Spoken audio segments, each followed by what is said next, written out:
Assam school Techinfo লৈ পুনৰবাৰ স্বাগতম জনাইছো ডিজিটেল সিগনেচাৰ সাৰ্টিফিকেটৰ এপ্লিকেশন বা এপ্লাই কেনেকৈ কৰিব লাগে যাতে আপুনি এপ্লিকেশন আইডি পায় তাৰ এটা ভিডিও মই অলৰেডি প্ৰস্তুত কৰি থৈছো আৰু সেই ভিডিওটো আপোনালোকে ডেসক্ৰিপচনত লিংক পাই যাব আৰু এই এপ্লিকেশন আইডিটো পোৱা মানে আপোনাৰ প্ৰথম স্টেপটো ক্লিয়াৰ হৈছে ইয়াৰ পিছতে আপুনি কি কৰিব লাগিব সেকেন্ড স্টেপত আপুনি যাব লাগিব সেকেন্ড স্টেপত কি হ'ব আপুনি ডিজিটেল সিগনেচাৰ যেটো সাৰ্টিফিকেট আছে হেতু ডাউনলোড কৰিব লাগিব আৰু ডাউনলোড কৰাৰ আগতে আপোনালোকে দুটামান কথা মনত থব লাগিব আপোনালোকৰ টিজাৰি অফিচৰ পৰা এটা USB টোকেন আপোনাৰ দিয়া হ'ব USB টোকেন আপুনি হেতু মানে এটা পেন ড্ৰাইভৰ টাইপৰ আপোনালোকে দেখা পাইছে এনেকে ধৰণৰ এটা আপোনালোকৰ পেন ড্ৰাইভ দিয়া হ'ব টিজাৰি অফিচৰ পৰা হেতু আপুনি ল্যাপটপত লগাই থব লাগিব যেতিয়া আপুনি সাৰ্টিফিকেট ডাউনলোড কৰিব তাতোতকৈ ইম্পৰ্টেন্ট কথা আপোনালোকৰ ল্যাপটপত emudhra এই সাইটটো আপোনাৰ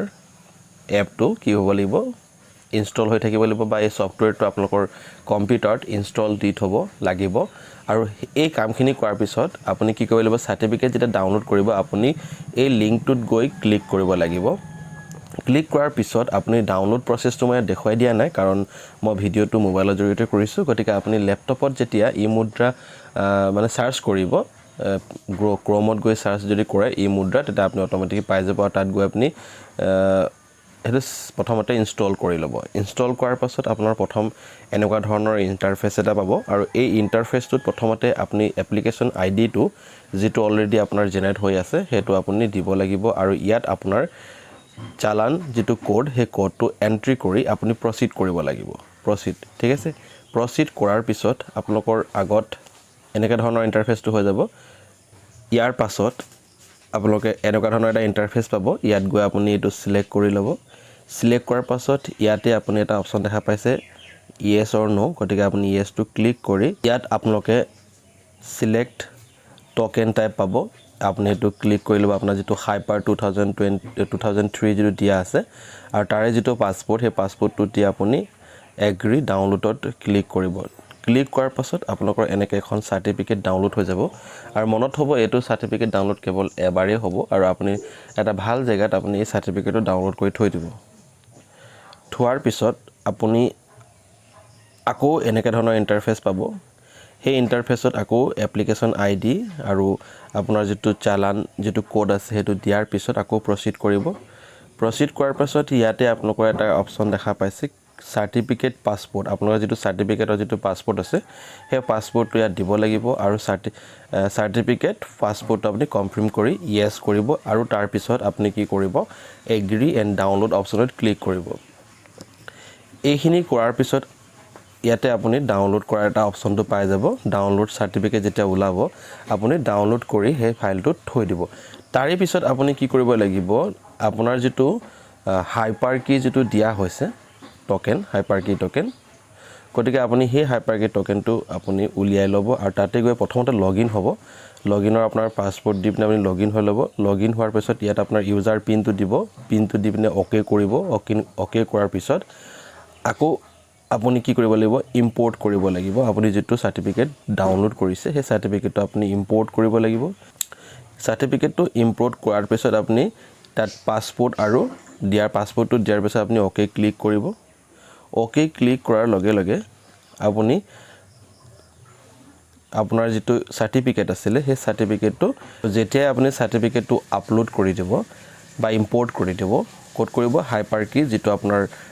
এনেকা ধৰণৰ এটা দিয়া থাকিব ট্ৰেজাৰি অফিচৰ পৰা তেতিয়া আপুনি এনেকা ধৰণৰ আপোনাৰ নামটো ইয়াত শো কৰা আপুনি দেখা পাব আৰু এইখিনি কৰাৰ পাছত আপুনি ফিন আসামলৈ আহিব লাগিব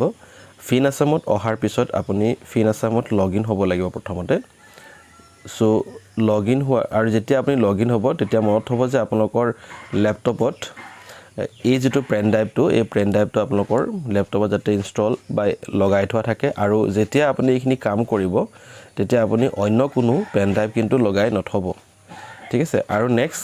এই বস্তুটো আপোনালোকৰ এনেকা এটা অপচন ওলাব যে emudhra যেটো ৰানিং হৈ থকা অৱস্থাত দিব লাগিব বা আপুনি সিস্টেম কনফাৰ্ম কৰিব প্ৰথমতে এটো আপুনি ৰিফ্ৰেশ কৰি ল'ব ৰিফ্ৰেশ কৰাৰ পিছত আপুনি ফিন আসামৰ যাব তাত গৈ পিনে আপুনি কি কৰিব লগইন কৰিব লগইন ইয়াত আপুনি লগইন কৰিব পাৰিব লগইন কৰিবৰ কাৰণে আপোনাৰ যেটো ইউজাৰ কোড বা ইউজাৰ নেম থাকে সেই ইউজাৰ নেম আৰু পাসওয়াৰ্ডটো দি দিব পাসওয়াৰ্ড দিয়াৰ পিছত আপুনি লগইন হৈ যাব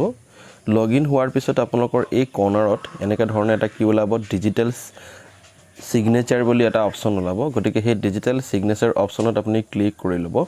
ক্লিক কৰাৰ পাছত আপোনালোকৰ নতুন এটা ইন্টাৰফেস ওলাব আৰু এই ইন্টাৰফেসটোত কি থাকিব আপোনালোকৰ DSC ৰেজিষ্ট্ৰেচন বুলি এটা অপচন দেখা পাব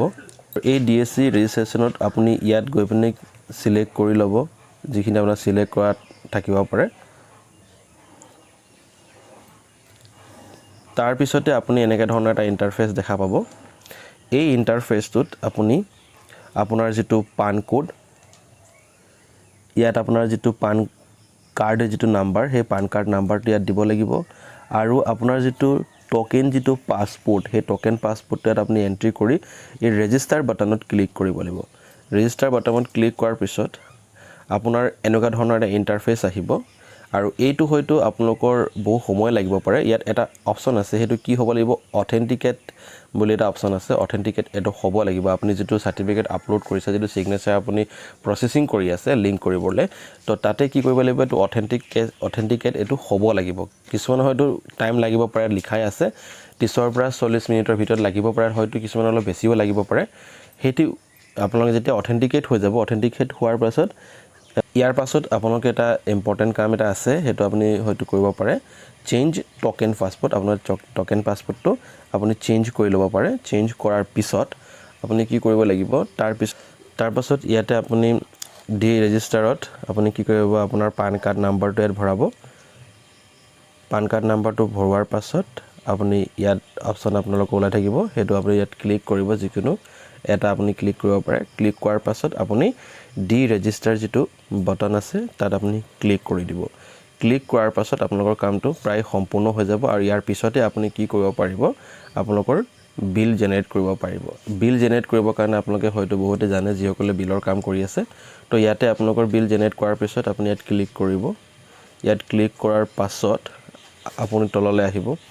ইয়াতে আপুনি তলত দেখা পাব বিলৰ এগেইনষ্টৰ তলত কি দেখা থাকিব এটা সাইন অপচনটো ওলাই থাকিব সেই সাইন অপচনটো যেতিয়া ক্লিক কৰি দিব ক্লিক কৰাৰ লগে লগে এনেকে ধৰণে এটা ইন্টাৰফেস ওলাব আপুনি ইয়াতে কি কৰিব ফিক্স দা মানে আপুনি কোড লোকেশনটো কোড আপুনি দিব বিচাৰিছে সাইনৰ টপত দিব বিচাৰিছে লেফট দিব বিচাৰিছে ৰাইটত দিব বিচাৰিছে এটো আপোনাৰ ওপৰত ডিপেন্ড কৰিব এটো সিলেক্ট কৰাৰ পাছত এনেকে ধৰণে আপোনালোকৰ এটা ইন্টাৰফেস ওলাব যত আপোনালোকৰ ইয়াত এইটো ডিজিটেল সিগনেচাৰটো ইয়াত ওলাই পৰিছে আৰু ইয়াতে ওপৰত লিখা আছে document has been signed successfully তাৰ মানে আপোনালোকৰ ডিজিটেল যেটো সিগনেচাৰ হে ডিজিটেল সিগনেচাৰটো সাকসেসফুলি কি হল আপলোড হৈ গল আৰু আপোনাৰ বিলটো তেনেধৰণে জেনাৰেট হৈ গলগে গতিকে ইনফৰমেশনটো দিবৰ কাৰণে আজি ভিডিওটো প্ৰস্তুত কৰিছিলো যদি ভিডিওটো ভাল পাইছে লাইক শেয়াৰ কমেন্ট কৰি দিও ভিডিওটো সম্পূৰ্ণ চাই ধন্যবাদ থ্যাংক ইউ ফৰ ওয়াচিং